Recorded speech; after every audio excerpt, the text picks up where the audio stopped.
2025 সালে 18 অক্টোবর ঢাকা আন্তর্জাতিক বিমানবন্দরের কার্গো ভিলেজে ভয়াবহ আগুন লেগে পড়ে। কয়েক ঘন্টার মধ্যে বিমানবন্দরের একাংশ বন্ধ হয়ে যায়।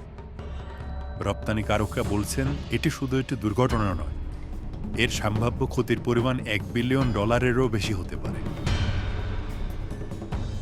এই আগুনে শুধু কার্গো ভিলেজ পুড়েনি, পুড়েছে আমাদের স্বপ্ন, পুড়েছে বাংলাদেশের ভবিষ্যৎ।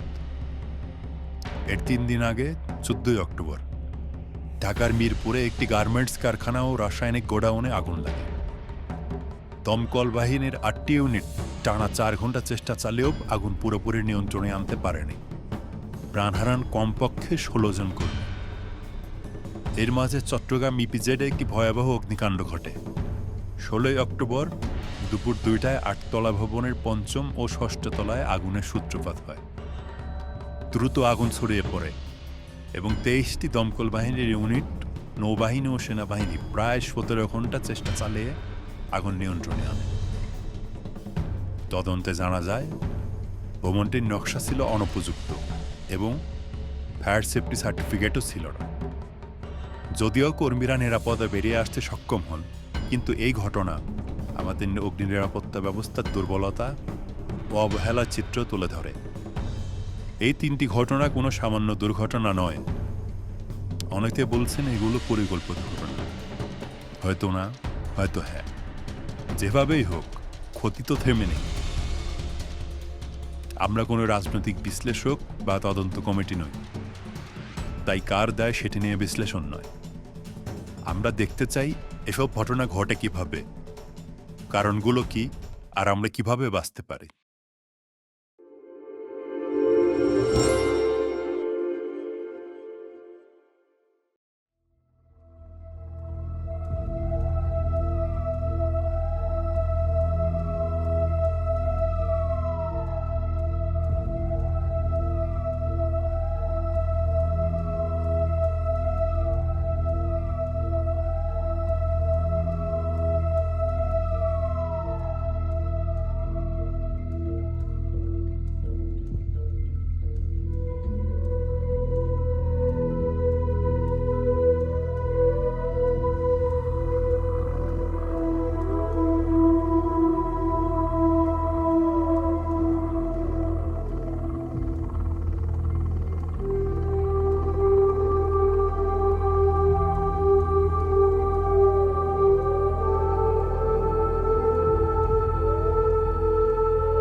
বাংলাদেশে ঘটে যাওয়া ভয়াবহ অগ্নিকাণ্ডের প্রধান কারণগুলো প্রায় একই রকম।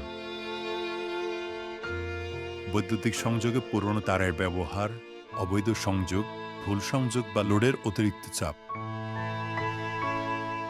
গ্যাসের সিলিন্ডার ফেটে বা গ্যাস লিক হয়ে আগুন ছড়িয়ে পড়া।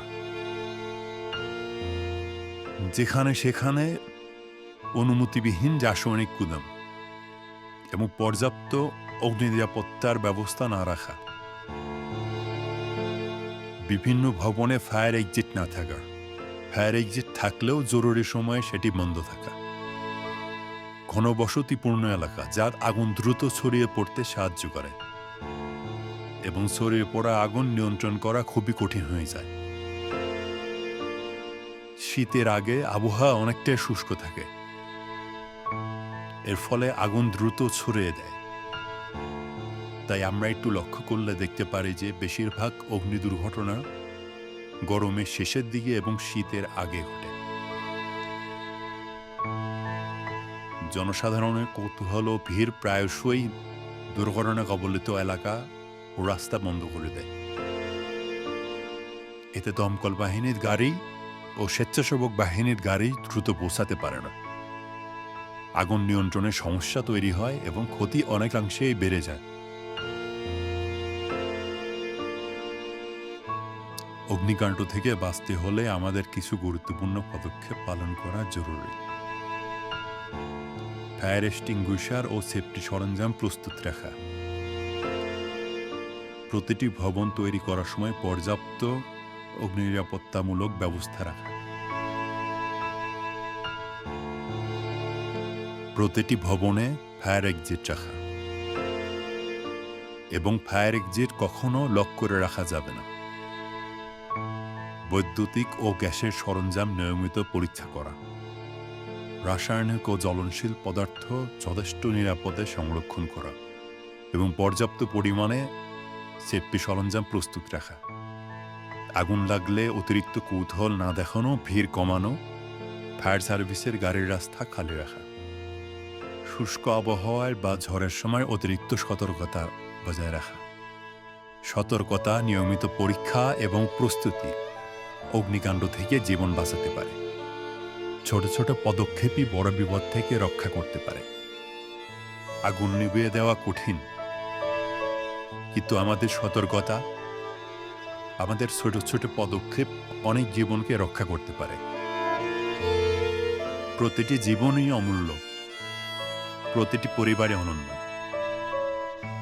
আজ যদি আমরা সচেতন হই, হয়তো আগামীকাল কারো জীবন বাঁচানো সম্ভব হবে। ভিডিওটি ভালো লাগলে লাইক দিন, শেয়ার করুন এবং এই ধরনের আরও ভিডিও দেখতে আমাদের চ্যানেল সাবস্ক্রাইব করতে ভুলবেন না।